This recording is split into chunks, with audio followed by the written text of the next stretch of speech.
శాసనసభ పక్ష సమావేశంలో అరుదైన ఘటన చోటు చేసుకుంది. 1995లో తొలిసారి చంద్రబాబు ముఖ్యమంత్రి అయ్యారు.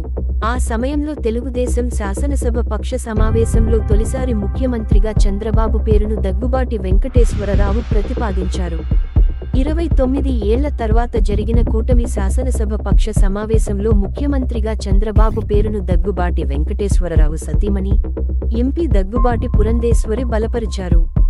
95 నాటి పరిణామాలను మరోసారి టీడీపీ నేతలు గుర్తు చేసుకుంటున్నారు.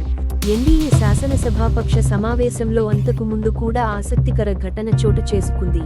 ఎన్డీఏ శాసనసభాపక్ష సమావేశంలో కూటమి పార్టీలు అంతా సమానమేననే సంకేతాలను చంద్రబాబు ఇవ్వడం జరిగింది.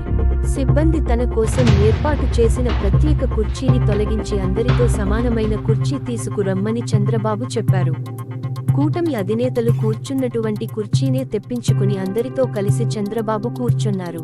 కూటమి పార్టీలు, నాయకులు, కార్యకర్తలు అందరూ ఇదే స్ఫూర్తితో పనిచేయాలని తన చర్యల ద్వారా సందేశం పంపారు.